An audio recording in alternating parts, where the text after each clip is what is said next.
ওয়া আতানা, আমরা শুনছি এবং মানছি। আমরা খালি শুনি, মানি না।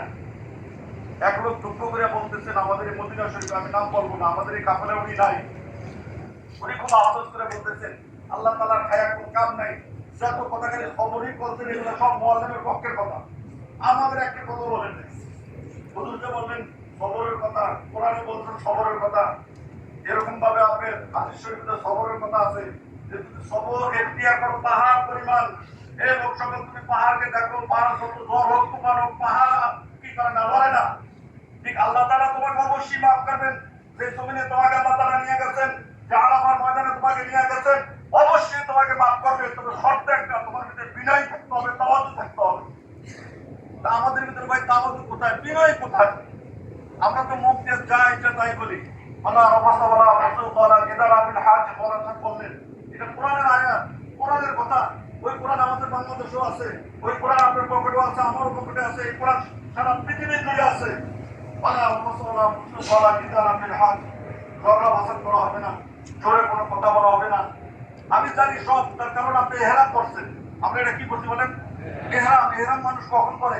যখন নাকি কোনো হাজি হজ করার জন্য এই কাপড় পরে, তখন না এহরাম। আর যখন নাকি মানুষ মারা যায়, তখন এই কাপড় পরিধান করলে তাকে বলে কি বলে? কাপড়। পার্থক্য শুধু এহরাম আর কাপড়, আর কোনো পার্থক্য নেই। ওইটাও সাদা, এটাও সাদা, এটাও সিলাইবিহীন, ওইটাও সিলাইবিহীন। ঠিক আছে না বলেন? লাব্বাইক আল্লাহুম্মা লাব্বাইক বলছি, লাব্বাইক বলি আল্লাহ আমি হাজির। আমি কি বলেন? হাজির। আল্লাহ এখন আমি হাজির, তোমার বলা, তোমার কাছে ধরা দিচ্ছি, তুমি যেরকম চালাবো সেরকম চলবো। আল্লাহ আমার কোনো আপত্তি নাই। এই কথা শুধু আমরা বলি, কিন্তু মানি না। ঠিক না বলেন? এই কথা খালি বলি, একদম পালন করি না। এই জন্য হজ এমন একটা জিনিস, সবথেকে বেশি কষ্টদায়ক ফরজের ভিতরে হজ। এই জন্য হুজুর সাল্লাল্লাহু আলাইহি সাল্লামের কাছে সাহাবায়ে কেরাম বলতেন, ইয়া রাসূলুল্লাহ, আমরা তো যুদ্ধ করলাম, আমরা সওয়াব পেয়ে গেলাম। আপনার জেনারেশন পরবর্তী উম্মত যারা আসবে, ওনারা তো যুদ্ধের সওয়াব পাবে না, ওনারা কি যুদ্ধের সওয়াবের থেকে মাহরুম হবে, বঞ্চিত হবে?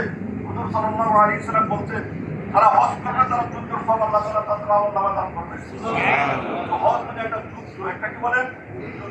আমরা অল্পতেই মন খারাপ করি, এই গাড়ি যাচ্ছে না গা, গাড়ি যায় না গা, গাড়ি ড্রাইভারের রক্ষা, গাড়ি খরচ টাকা, মহলে 15-16 মিনিটের ভিতরে যাবে, এখন 3 ঘন্টা হয়ে গেল, ওই মহলের কোনো দাম নেই। বলিকে বলি না বলেন?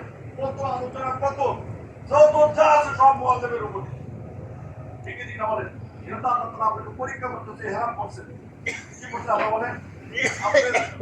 মরা মানুষ যেরকম কথা বলতে পারে না, আমরাও সেরকম কথা বলতে পারবো, কিন্তু সব কথা বলা যাবে না, সব দোষ দেওয়া যাবে না। একটা মুআল্লিমের উপর তো গুণ আছে।